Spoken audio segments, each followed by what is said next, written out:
What's going on, everyone? Today we're going to be talking about a crucial aspect of getting you to your particular goals, whether those are fat loss and or muscle gain. And it's going to be tracking calories and macros. I'm going to hopefully try to demystify the whole process and give you ranges to stay within to get you set up and so you can ultimately get much better results. I know for a lot of people it's going to be like, that's going to be too much. It's going to be too hard to follow along with. I'm going to try to make it as simple as possible because this is really going to be what the catalyst is that drives the results that we want to see. Like I mentioned in the last video, macros, short for macronutrients, includes proteins, carbohydrates, and fats. I am going to be showing how to set up MyFitnessPal. If you have another app that you prefer, that you use, that you're more used to, please, you're more than welcome to use that. I'll still give you the ranges to stay within. But I'm going to show how to get set up in MyFitnessPal. If you don't already have MyFitnessPal downloaded on your phone, go to your app store, download MyFitnessPal, pause this video, and it's going to ask you a number of questions to get set up. If you already have it and just haven't updated it in a while, go down to the bottom to the more section and then to goals. It's going to ask your current weight, your goal weight, weekly goal, and then activity level. For your current weight, I hope you know that. For your goal weight, if we are trying to focus on gaining muscle, we want to be in a slight calorie surplus. I think I accidentally mentioned in the last video that like you can't put on muscle without being in a surplus. That's like, I didn't mean to say that. It's not that you can't, but it's just much more difficult. So for focusing on gaining muscle, our weekly goal should be a slight calorie surplus. I'd recommend either 3 to 5 pounds. The less, and then for, I'll get into that in a second. And then for fat loss, the goal weight should be, if you have like a particular goal weight in mind, you can put that in there, but it should be lower than what your current weight is. So for your weekly goal, especially if you want to lose fat, your first inkling is going to be, let's lose as much as possible as soon as possible. You're not going to love this, and that's going to be like two pounds per week is the most that you can do. It's not going to immediately crash your metabolism dramatically, but for sustainable long-term fat loss, I'm going to recommend lose 1 pound per week for your fat loss. For your activity level, and then, well, vice versa for muscle gain, the lower, like say if you're like, I really want to put on as much muscle as possible, do 1 pound.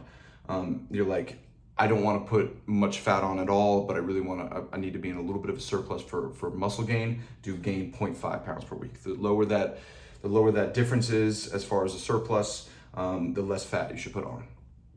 And then for activity level, if you work out 5 times per week or more and you stay active throughout the day, very active. For active, 3 to 4 times per week you're working out.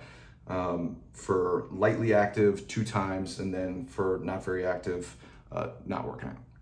Hopefully none of you are that. So that's how you get set up with the goal section there. After that, we're gonna go into macros and what percentages we should be.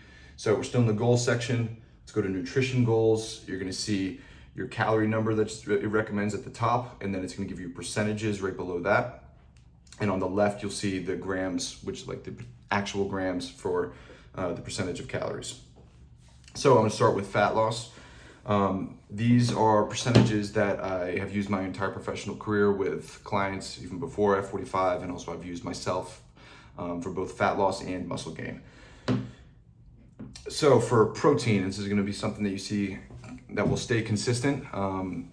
It's something that's almost kind of like a non-negotiable. That's something that no matter what, we want at least 1 gram per pound of body weight of protein. I'm gonna recommend a little bit more for fat loss, and that's gonna be 30% of your total calories coming from protein. You can change it right there in the goal section there, change it to 30%. It's gonna spit you out. It's probably gonna be a little bit more than 1 gram per pound of body weight, and that's okay. Protein, again, is satiating. It's gonna fill us up, so we're not snacking throughout the day. So we're not like constantly hungry too. It's gonna better for recovery, and also better for performance and just seeing better results. And also retaining muscle mass. That's a huge one. So carbs, we're gonna go to next. 45% is what I like. With carbs and fats, I'm gonna give you a little bit of leeway because you might like put it at 45% and then fats at 25%, which I'm gonna recommend, and it'd be like, I just don't eat that many carbs.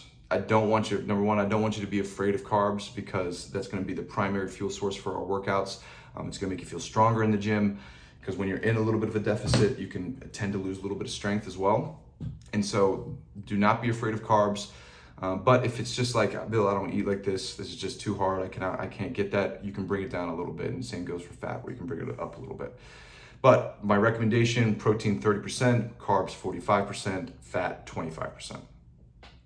For muscle gain, protein, of course, is going to be still very critical, but the majority of those excess carb or excess calories will want go into protein and carbs. So my recommendation, you can still keep protein at 30%. That should be well over 1 gram per pound of body weight. The carbs, 50%. Again, it's a lot of carbs, but you need carbs. And then fats, 20%. And again, like, of course, like I mentioned in the last video, like, we're not just to hit like the carb goals, we're not just like slamming Mountain Dews all day. You still want whole food sources the best we can. But like when you're in a muscle gain phase, like, you have a little bit more flexibility. And not everything has to be like all whole food sources. So to track your food, we are going to go to, depending on what version you have, log food. It might be diary for you as well. You go to add food, it's gonna have the millions, like they have a database of millions of different foods on there already. You type in whatever food you ate, you hit add. It's gonna ask for like the number of servings. So like, for example, if it was eggs, you put the number of eggs that you ate. It's gonna give you the macro breakdown here at the bottom and also the total calories. And so that can be really informative to like see like what the food that you're eating is actually made of. And you'll see like some types of foods are more adherent to your particular goals, and you like wanna stick with those a little bit more. So after you get that set up, if you see a green check mark next to any of those things that pop up, those are things that have been certified by MyFitnessPal. And so I choose those over other options, just because it's going to be more accurate. With all of these things that we're tracking, say you go out to eat and you don't know exactly how much it was, still log it. Still, it's not going to be perfect, and that's okay. It's never going to be perfect. It really isn't. You're not like licking the bowl, making sure to get every last calorie out of it. So like, it's never gonna be perfect. The goal is just keeping consistent with it. And overall, over the long-term process, you're gonna be more, you're gonna like be closer to those goals than you would without doing it. So of course, like, high protein is gonna be vital for both muscle gain and fat loss. We've mentioned protein sources in the last video, but a lot of y'all, it's gonna be like, this is a ton of protein. Like, I've never eaten this much protein before. And it's probably gonna be true.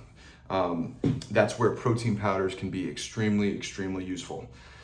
Like, just for instance, 2 scoops of protein, a lot of them are gonna be like between 25 and 30 grams in each serving. 2 scoops of protein is gonna be like 50 grams of protein and for a lot of you, that's like a third of your daily recommendation. So it can be really easy, and those take like no time to drink. I'm gonna absolutely, this is almost a requirement, is to get 30 grams at least of protein post-workout within an hour of your workout. And then like throughout the day, between meals, when you typically snack or something like that, get another serving of protein. And again, that right there, that's 50 grams. And that you can add to your regular meals throughout the day as well. I personally use what we sell in studio, the metabolic nutrition protein. I love the taste of like the peanut butter and strawberry, but you can use any protein powder that you like. Just, it can be very beneficial if you're finding it difficult to hit those protein goals. So tracking macros, like it may seem super complicated at first, but like with practice, I promise it gets easier. Like for me, I like, even if I'm not even in a phase like where I really have like particular goals that I'm trying to follow, I like still weigh my food and like still log food just like out of habit, just because I like to do it because I like to see what's in my food. So like, but I promise it gets easier. Again, you don't have to be perfect. Just aim to stay within those macro ranges. Consistency is going to be key. And don't stress out if you go a little bit over or a little bit under your goals. It's gonna happen, and that's okay. Over the long run, we will be more consistent, and we'll be more congruent like with what our goals are. So the goal's progress, it's not perfection. at least hopefully all of y'all are set up in MyFitnessPal and you hopefully feel ready to get ready towards tracking. I would recommend, because you'll see a lot of them when you're going to log a food will have like ounces or grams. I'd recommend getting a food scale. You can get one delivered on Amazon tomorrow, and they'll probably be like less than $10.